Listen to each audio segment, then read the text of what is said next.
ನಮಸ್ಕಾರ. Hi, how to survive in Kundapura ಭಾಗ 2ಕ್ಕೆ ಸ್ವಾಗತ. ಇವತ್ತು ನಾನು ನಿಮಗೆ ಕುಂದಾಪುರದಲ್ಲಿ ನಾವು ಕೆಲವು ದೇಹದ ಭಾಗಗಳಿಗೆ ಹೇಗೆ ಕರಿತೇವೆ ಅಂತ ಹೇಳಿಕೊಡ್ತಿದ್ದೇನೆ. ಮೊದಲನೇ ಶಬ್ದ ತಲೆ. ತಲೆಗೆ ನಾವು ಹೇಳುವಂಥದ್ದು ಮಂಡಿ. ಫಾರ್ ಎಕ್ಸಾಂಪಲ್, ಮಂಡಿ ಹೊಡೆದು ಶರ್ಬತ್ ಮಾಡ್ತೀವಿ. ಎರಡನೇ ಶಬ್ದ ಕಿವಿ. ಕಿವಿಗೆ ನಾವು ಹೇಳುವಂಥದ್ದು ಕೆಮಿಗೆಂಡಿ. ಫಾರ್ ಎಕ್ಸಾಂಪಲ್, ಕೆಮ್ಮಿಗೆಂಡಿ ಟಿಪ್ಪಿ ಹಾಕ್ತಾರೆ. ಮೂರನೇ ಶಬ್ದ ಕೆನ್ನೆ. ಕೆನ್ನೆಗೆ ನಾವು ಹೇಳುವಂಥದ್ದು ಕ್ಯಾಪಿ. ಫಾರ್ ಎಕ್ಸಾಂಪಲ್, ಕ್ಯಾಪಿ ಊದಿಸಿ ಕೊಡ್ತೀವಿ. ನಾಲ್ಕನೇ ಶಬ್ದ ಕುತ್ತಿಗೆ. ಕುತ್ತಿಗೆಗೆ ನಾವು ಹೇಳುವಂಥದ್ದು ಮ್ಯಾಳಿ.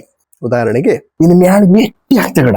ಐದನೇ ಶಬ್ದ ಗಂಟಲು. ಅದಕ್ಕೆ ನಾವು ಹೇಳುವಂಥದ್ದು ಗೆಂಟ್ಲು. ಉದಾಹರಣೆಗೆ ನಿನ್ ಗೆಂಟು ಒಳಗೆ ಹೆಳಿ ಮಂಡಿ ಹಾಕಿ ದಿಪ್ಪಿ ಬಿಡ್ತೀವಿ. ನಿಮ್ಗೆ ಇನ್ನೂ ಕುಂದಾಪುರ ಕನ್ನಡದ ಭಾಷೆ ಕಲಿಬೇಕಂತ ಆಸೆ ಇದ್ರೆ, ನಾನು ರ್ಯಾಪರ್ ಕೂಡ ಹೌದು. ನನ್ನ ಹೊಸ ರ್ಯಾಪ್ ಸಾಂಗ್ ಬೋಟ್ ಮೇಲೆ ಗೋಟ್ ಅಂತ ರಿಲೀಸ್ ಆಗಿದೆ. ಅದ್ರಲ್ಲಿ ನಾನು ಕುಂದಾಪುರ ಕನ್ನಡದಲ್ಲಿ ಸ್ಪೆಸಿಫಿಕಲಿ ಒಂದು ವರ್ಸ್ ಇಟ್ಟಿದ್ದೇನೆ. ಸೊ ನೀವು ಕೇಳ್ಬೋದು. It will sound like this.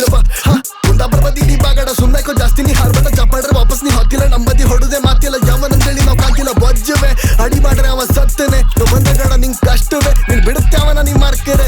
ನಿಮ್ಗೆ ಆಸೆ ಇದ್ರೆ ಕೇಳಿ ನೋಡ್ಬೋದು. ಮತ್ತೆ ಸಿಗೋಣ ಮುಂದಿನ ಸಂಚಿಕೆಯಲ್ಲಿ.